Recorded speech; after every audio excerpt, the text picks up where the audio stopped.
Good morning everybody. Science with Dhirendra में आप सभी का स्वागत है। मैं धीरेन्द्र कुमार आज आप सभी को साइंस विद धीरेन्द्रा में केमिस्ट्री के सबसे महत्वपूर्ण topics periodic table, periodic properties और वेरिएशंस ऑफ प्रॉपर्टीज के बारे में बताऊंगा। किसी भी क्लास में अगर बच्चे शुरुआत करते हैं, अगर वो अंग्रेजी पढ़ना शुरू करते हैं तो पूरे अंग्रेजी की किताब को वो सीधे न पढ़ करके सबसे पहले शुरुआत करते हैं ABCD से, ए से लेकर के Z तक। अगर वो हिंदी पढ़ना शुरू करते हैं तो सबसे पहले वो वर्ण को पढ़ते, स्वर वर्ण को और व्यंजन वर्ण को। इसको पढ़ने के बाद वो फिर गहराई से पढ़ना शुरू कर देते हैं। केमिस्ट्री में अगर हम लोग एलिमेंट्स के बारे में जानकारी चाहते हैं, एलिमेंट्स की प्रॉपर्टीज को समझना चाहते हैं, ये समझना चाहते हैं कि समान प्रॉपर्टी वाले एलिमेंट कौन कौन है, उसकी क्या क्या गुण है, वो दूसरे एलिमेंट से क्यों भिन्न है, कैसे भिन्न है, भिन्नता का वजह क्या है, इन सब चीजों को जानने के लिए पीरियोडिक टेबल को जानना बहुत ही मस्ट है। ये पीरियोडिक टेबल जो हम लोग देख रहे हैं आज के समय में, ये एक बारगी नहीं बना है। इसको बनाने में अनेकों वैज्ञानिकों ने अपना महत्वपूर्ण योगदान दिया है। उन्होंने अपनी थोड़ी थोड़ी जानकारी दी है और अंत में ये मॉडर्न पीरियोडिक टेबल, जिसे आज हम लोग अध्ययन के रूप में चुनते हैं, इस्तेमाल करते हैं, जो हमारे केमिस्ट्री विषय को पढ़ने में बहुत ही महत्वपूर्ण भूमिका निभाती है, तैयार हुआ है। इसमें मूल रूप से डोबर्नियर्स ने अपना योगदान दिया। डोबर्नियर्स ने अपने डोबर्नियर ट्राइड के माध्यम से, रूल के माध्यम से एक नियम बनाया कि अगर समान प्रॉपर्टी वाले एलिमेंट को हम लोग एक साथ में लेते हैं, 3 की सीरीज में लेते हैं, तो जो उसमें बीच वाला जो एलिमेंट होगा वो अपने आगे और पीछे के एलिमेंट्स का जो है एवरेज होगा। जैसे यहां पर मैंने उदाहरण के तौर पर चुना है कैल्शियम, स्ट्रोंशियम और बेरियम। कैल्शियम का एटॉमिक नंबर होता है 20, बेरियम का एटॉमिक नंबर होता है 56। अगर कैल्शियम के एटॉमिक नंबर और बेरियम के एटॉमिक नंबर को दोनों को जोड़ दे और आधा कर दे तो हमें स्ट्रोंशियम का एटॉमिक नंबर 38 मिल जाता है। परंतु इसमें प्रॉब्लम क्या था कि ये सभी एलिमेंट्स के लिए लागू नहीं होता था। ये नियम कुछ एक ही एलिमेंट्स के लिए जो है लागू होता था। इसलिए जो है समय के साथ में हम लोगों ने इसको छोड़ दिया इस्तेमाल करना। उसके बाद में आया न्यूलैंड्स लॉ ऑफ ऑक्टेव। इन्होंने बताया कि जैसे संगीत में 7 सुर होते हैं और उस सुरों को अगर हम लोग पढ़ना चाहें तो हम लोग देखेंगे कि पहला सुर का रिपीटेशन 8वें में आ जाता है, सा रे गा मा पा धा नी। फिर से हम लोग सा कह देते हैं, माने 8वां वाला जो सुर है वो पहले वाले का रिपीटेशन होता है। संगीत में 7 सुर भले हम लोग कहते हैं, लेकिन हम लोग कंटिन्यूस बोलने के क्रम में अंतिम में 8वां सुर के तौर पर पहले वाले को हम लोग जोड़ देते हैं। उसी तरह से अगर एलिमेंट्स को हम लोग समान प्रॉपर्टी वाले एलिमेंट को सजाएं तो पहले वाले एलिमेंट्स की प्रॉपर्टी जो है वो 8वें वाले एलिमेंट के साथ में सेम रहेगा। परंतु ये नियम भी जो है सिर्फ और सिर्फ एटॉमिक नंबर 1 से लेकर के 20 तक के ही एलिमेंट्स के लिए उपयोगी था। 20 एटॉमिक नंबर के बाद में जो एलिमेंट शुरू हुआ उसमें यह नियम इंप्लीमेंट नहीं होता था। कारण क्या था? 20 एटॉमिक नंबर वाले एलिमेंट्स के बाद में जो है डी ब्लॉक एलिमेंट शुरू हो जाता था और डी ब्लॉक एलिमेंट्स के वेट में सडन में परिवर्तन हो जाता था। इसलिए यह नियम जो है सबके लिए इंप्लीमेंट नहीं होता था। उसके बाद में आया मैंडलीफ पीरियोडिक टेबल। मैंडलीफ के पीरियोडिक टेबल को इस मॉडर्न पीरियोडिक टेबल का आधारशिला कह सकते हैं। मैंडलीफ पहला व्यक्ति था जिसने कि उस समय के ज्ञात सभी एलिमेंट्स को एक जगह पर एकत्र किया और पहले व्यक्ति थे जिसने कि एक पीरियोडिक लॉ दिया, पीरियोडिक नियम दिया। इनका नियम था properties of an elements are periodic function of their atomic mass. मतलब किसी भी एलिमेंट की जो प्रॉपर्टी होती है वो उसके एटॉमिक मास पर निर्भर करती है और एटॉमिक मास के आधार पर उस समय के जितने भी एलिमेंट थे सबको उसने एक साथ में अरेंज कर दिया। इनके पीरियोडिक टेबल की बहुत सी खासियत भी थी। इसने समान गुण वाले एलिमेंट्स को एक जगह पर किया था, हर ग्रुप को इसने 2 पार्ट में कर दिया था। साथ ही साथ ये पहला व्यक्ति था जिसने कि भविष्यवाणी भी की थी, कुछ जगह छोड़ दिया था कि भविष्य में अगर कोई एलिमेंट्स खोजा जाएगा तो वो एलिमेंट्स की प्रॉपर्टी जो है उस जो खाली जगह छोड़ा था उसमें रखा जाएगा, उसकी प्रॉपर्टी उनसे मिलता जुलता होगा। माने एलिमेंट्स था ही नहीं, खोजा ही नहीं गया था और इसने भविष्यवाणी कर दी थी। इसमें भी कुछ डिमेरिट था। इसमें डिमेरिट क्या था? इसमें सबसे पहला डिमेरिट था, जब आप मैंगलिक पीरियोडिक टेबल को पढ़ेंगे विस्तार में तो आप जानेंगे कि इसने हाइड्रोजन को, जो कि अल्काली मेटल से भी मिलता जुलता प्रॉपर्टी था और हैलोजन से भी मिलता जुलता प्रॉपर्टी था, दोनों जगह न रख करके इसने अल्काली मेटल्स के साथ में रख दिया था। और इसकी सबसे बड़ी जो डिमेरिट था वो था आइसोटोप्स, जो कि इसने मास पर अरेंज किया था। और आइसोटोप्स का अलग अलग मास होता है, भले उसका एटॉमिक नंबर सेम होता है। तो आइसोटोप्स का अगर मास अलग अलग होता है तो उसे अलग अलग जगह पर रखना चाहिए। लेकिन मैंडलिफ ने आइसोटोप्स के लिए अलग अलग घर नहीं रख करके एक ही घर में रख गया था। उदाहरण के तौर पे हाइड्रोजन के 3 आइसोटोप्स है, जैसा आप लोग जानते हैं। प्रोटियम मतलब सिंपल हाइड्रोजन, ड्यूटेरियम मतलब हैवी हाइड्रोजन और ट्राइटियम। इन तीनों का मास होता है 1, 2, 3, तो 3 घर होना चाहिए। लेकिन मैंडलिफ ने तीनों को अलग अलग नहीं रख करके एक ही जगह पर रख दिया था। बाद में हेनरी मॉसले ने मैंडलिफ पीरियोडिक टेबल में जो भी खामियां थी उसको सुधार करते हुए इसने अपना नया पीरियोडिक टेबल बनाया, जिसको हम लोग मॉडर्न पीरियोडिक टेबल कहते हैं या फिर long form of periodic table कहते हैं। इसने भी अपना पीरियोडिक लॉ दिया। इसने अपने पीरियोडिक टेबल को एटॉमिक नंबर के आधार पर सजाया और इसने कहा किसी भी एलिमेंट्स का जो प्रॉपर्टी होता है वो उसके एटॉमिक नंबर पर निर्भर करता है।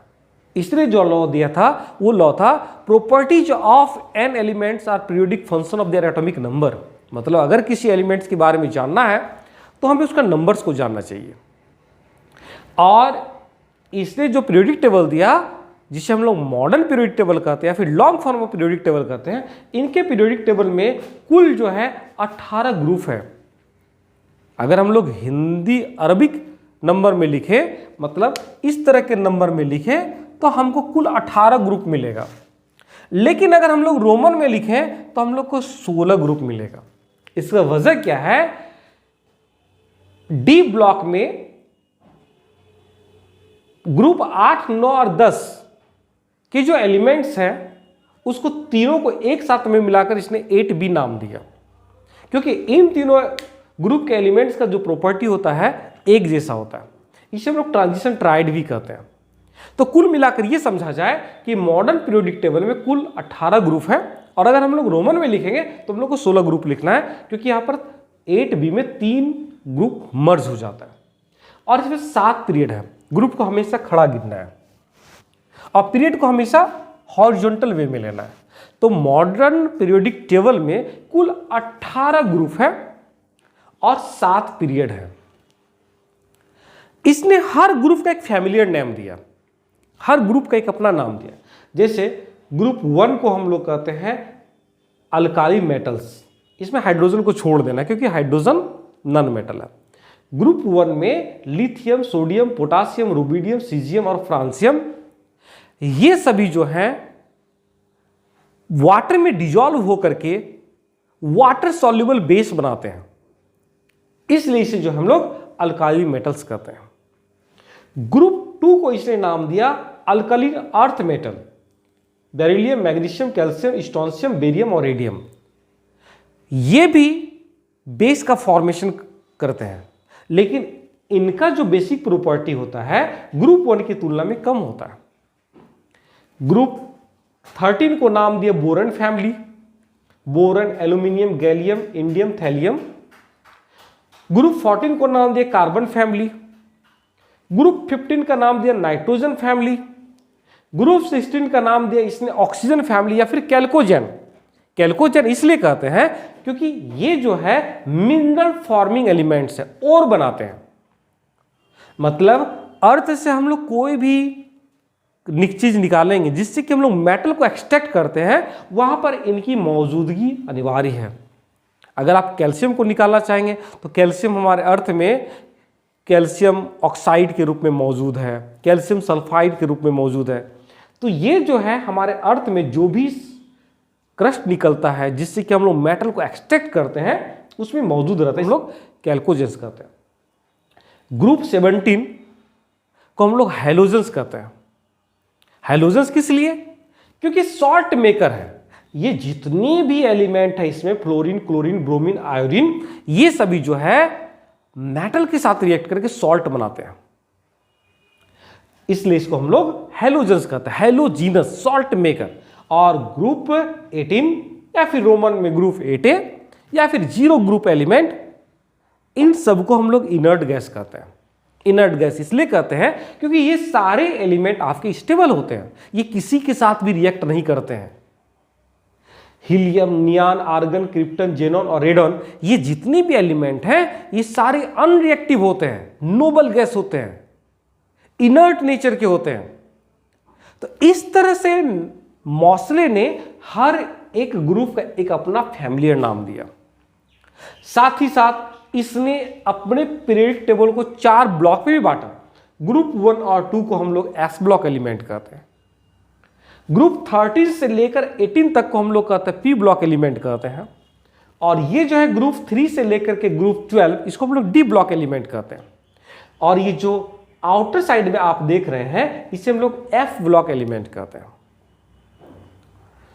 एफ ब्लॉक एलिमेंट्स को हम लोग इनर ट्रांजिशन भी कहते हैं या फिर रेयर अर्थ मेटल भी कहते हैं। रेयर अर्थ किस लिए? क्योंकि इसकी क्वांटिटी हमारे अर्थ बहुत ही कम है, ये बहुत ही रेयर है, इसको एक्सट्रैक्ट करना बहुत ही आसान काम नहीं है, इसलिए हम लोग रेयर अर्थ मेटल्स भी कहते हैं। इसे बाहर किस लिए रखा गया ये जानने की जरूरत है। एक्चुअली ये जो पहला वाला सीरीज देख रहे हैं इसको हम लोग लैंथेनाइट सीरीज कहते हैं। ये जो है आपके लैंथेनम से मिलता जुलता है। इन सारे एलिमेंट्स के एफ ब्लॉक एलिमेंट्स की प्रॉपर्टी जो है लैंथेनम से मिलता जुलता है, इसलिए इसको हम लोग लैंथेनाइट्स कहते हैं। इसके नीचे वाला जो है थोरियम से लेकर लॉरेंसियम तक, इसकी प्रॉपर्टी आपका एक्टिनियम से मिलता जुलता है, इसलिए इसको हम एक्टिनाइट्स कहते हैं। इस पीरियोडिक टेबल को अगर आप समझ लें तो आपको आराम से पता चल जाएगा, आसानी से पता चल जाएगा कि इसमें कौन सा मेटल्स है, कौन सा नॉन मेटल्स है, कौन सा मेटलॉइड्स है। जैसे ये जो आप देख रहे हैं boron, silicon, germanium, arsenic, antimony, tellurium और ऑस्टेंटाइन, ये सारे मेटलॉइड्स हैं। ये जो आप देख रहे हैं helium, neon, argon, krypton, xenon, radon, ये आपके इनर्ट गैस है। और यहां hydrogen, carbon, nitrogen, oxygen, fluorine, phosphorus, sulphur, chlorine, selenium, bromine, iodine, ये सारे के सारे आपके नॉन मेटल्स हैं। और ये जो इधर वाला पार्ट देख रहे हैं आप लोग, ये सारे मेटल्स हैं। तो पीरियोडिक टेबल को अगर आप आसानी से समझ लेते हैं तो आप जो है आराम से ये पता लगा सकते हैं कि कौन मेटल है, कौन नॉन मेटल है, कौन इनर्ट गैस है, कौन मेटलॉइड्स है। जैसा कि मैंने शुरू में कहा कि ग्रुप 1 के हम जितने भी मेटल्स हैं सबको हम लोग अल्काली मेटल्स कहते हैं।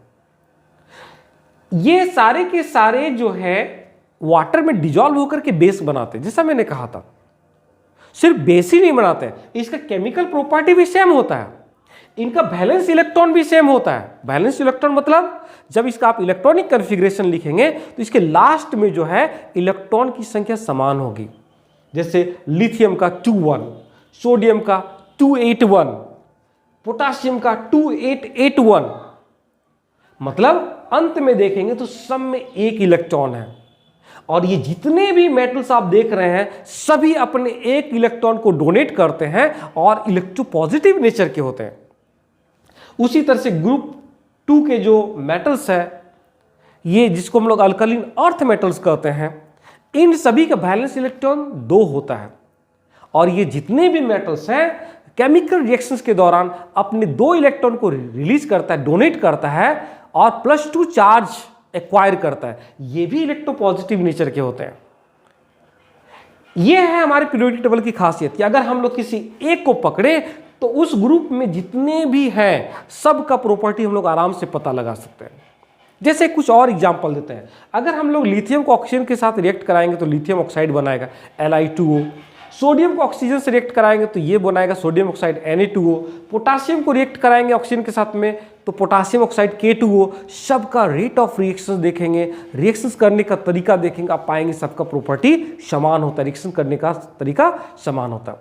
तो पीरियोडिक टेबल को अगर हम लोग समझ लेते हैं अच्छी तरीके से तो हम लोग जो है कौन किससे रिएक्ट करेगा, कौन मेटल्स है, कौन नॉन मेटल्स है, कौन इनर्ट गैस है, कौन मेटेरोइड है, इसको हम लोग आराम से पता लगा सकते हैं।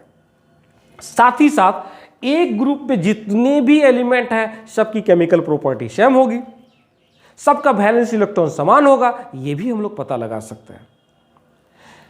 ये तो है हमारे पीरियोडिक टेबल की खासियत। अब आप समझ गए होंगे कि हमें पीरियोडिक टेबल की जरूरत क्यों पड़ी। फिर भी एक छोटा सा उदाहरण देते हैं कि जरूरत क्यों पड़ी।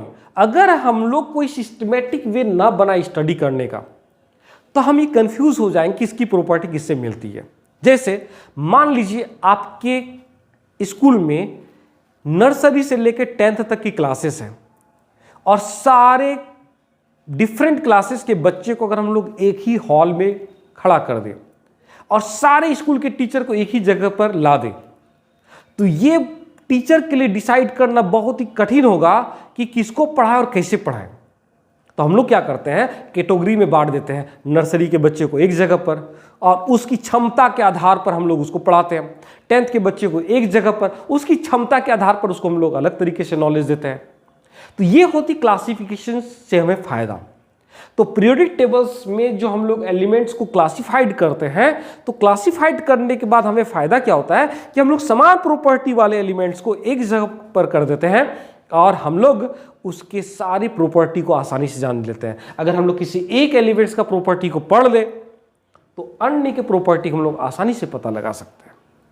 चलिए फिर से एक बार रिकॉल करते हैं। पीरियोडिक टेबल्स बनाने में अनेकों वैज्ञानिक ने अपना महत्वपूर्ण योगदान दिया। जैसा कि मैंने बताया था, डोबर्नियर्स ने अपने ट्राइड के माध्यम से 3 का नियम दिया था, उसमें उसने उस समय के ज्ञात समान प्रॉपर्टी वाले एलिमेंट्स को 3-3 के ग्रुप में बनाया था और उसने कहा था कि जो बीच वाला एलिमेंट्स होगा वो अपने आगे और पीछे वाले एलिमेंट्स का एवरेज प्रॉपर्टी वाला होगा। लेकिन ये सब के लिए इंप्लीमेंट नहीं होता था, इसलिए नियम आगे चल करके इस्तेमाल में नहीं लाया जाता। दूसरा, न्यूलैंड्स लॉ ऑफ ऑक्टेव, इसने उस समय के जो भी ज्ञात तत्व था उसको उसने संगीत के सुर की तरह अरेंज किया और उसने कहा कि संगीत में भले 7 सुर होते हैं लेकिन अगर हम लोग कंटिन्यूस बोले तो पहला सुर को हम लोग फिर से 8वें में रख देते हैं। मतलब अगर हम लोग एलिमेंट्स को प्रॉपर्टी को मिलान करें तो पहले वाले एलिमेंट्स की प्रॉपर्टी और 8वें वाले एलिमेंट्स की प्रॉपर्टी समान होगा। लेकिन ये भी सभी जगह पर ये सूटेबल नहीं बैठा, इसलिए इसको हम लोग छोड़ देते हैं।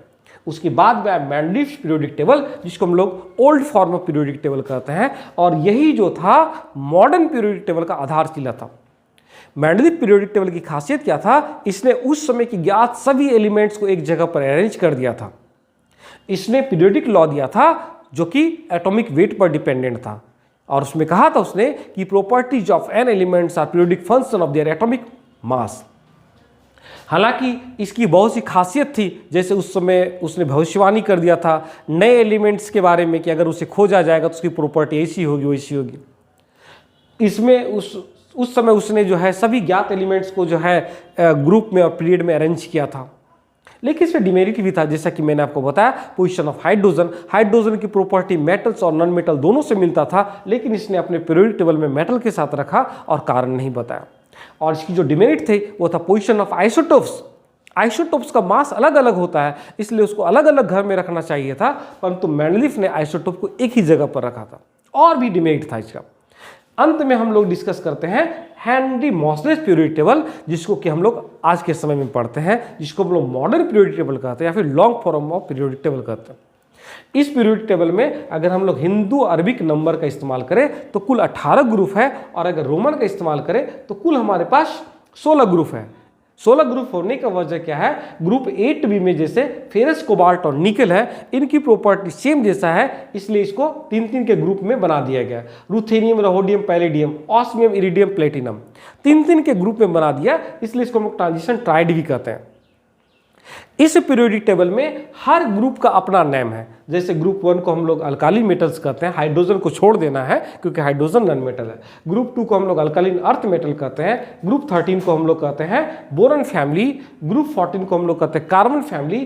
15 को कहते हैं नाइट्रोजन फैमिली। ऑक्सीजन फैमिली 16 को कहते हैं। 17 को कहते हैं हम लोग हाइलोजेंस भी कहते हैं, या फिर इसको फ्लोरीन फैमिली भी कह सकते हैं। ग्रुप 18 या ग्रुप 8A या फिर जीरो ग्रुप एलिमेंट या फिर इनर्ट गैस, ये हैं हमारे हीलियम, नियन, आर्गन, क्रिप्टन, जेनन, रेडन, जो कि अनरिएक्टिव नेचर के होते हैं। साथ ही साथ मैंने आपको बताया था कि इसमें जो है आपका ये वाला जो है boron, silicon, germanium, arsenic, antimony, tellurium और आस्टेंटाइन, ये सारे के सारे मेटलॉइड्स हैं। हीलियम, नियन, आर्गन, क्रिप्टन, जेनन, रेडन, ये सारे के सारे आपके इनर्ट गैस हैं। और hydrogen, carbon, nitrogen, oxygen, fluorine, phosphorus, sulphur, chlorine, selenium, bromine और आयोडीन, ये आपके नॉन मेटल्स हैं। इसको छोड़ करके बाकी सारे के सारे मेटल्स हैं। इसको ब्लॉक में भी डिवाइड किया गया। जैसे ग्रुप 1 और 2 को हम लोग एस ब्लॉक एलिमेंट कहते हैं। ग्रुप 13 से लेकर 18 तक को हम लोग पी ब्लॉक एलिमेंट कहते हैं। ग्रुप 3 से लेकर 12 तक को हम लोग कहते हैं डी ब्लॉक एलिमेंट। और ये जो बाहर में देख रहे हैं इसको हम लोग कहते हैं F block element. F block element में 2 सीरीज है। पहले वाले को कहते हैं लेंथेनाइट्स और दूसरे वाले को कहते हैं एक्टिनाइट्स। लेंथेनाइट्स में जितने भी एलिमेंट्स हैं सारे का प्रॉपर्टी लेंथेनियम से मिलता जुलता है, और एक्टिनाइट्स में जितने भी एलिमेंट्स हैं सभी का प्रॉपर्टी एक्टिनियम से मिलता जुलता है। इसे रेयर अर्थ मेटल्स भी कहते हैं या फिर इनर ट्रांजिशन मेटल भी कहते हैं। इसकी मात्रा जो है हमारे अर्थ में बहुत कम क्वांटिटी में है। तो इस तरह से हम श्योर हैं कि आज की क्लास में आप सभी जो है पीरियोडिक टेबल के बारे में एक अच्छी जानकारी प्राप्त कर लिए होंगे। और आपको जो है पीरियोडिक टेबल में, जैसा कि मैंने आपको विभिन्न तरह का नाम बताया ग्रुप का, और मैंने बताया कि एक ग्रुप की क्या खासियत होती है, आप लोग भली भांति समझ गए होंगे। तो धन्यवाद के साथ में हम आज की क्लास को समाप्त करते हैं।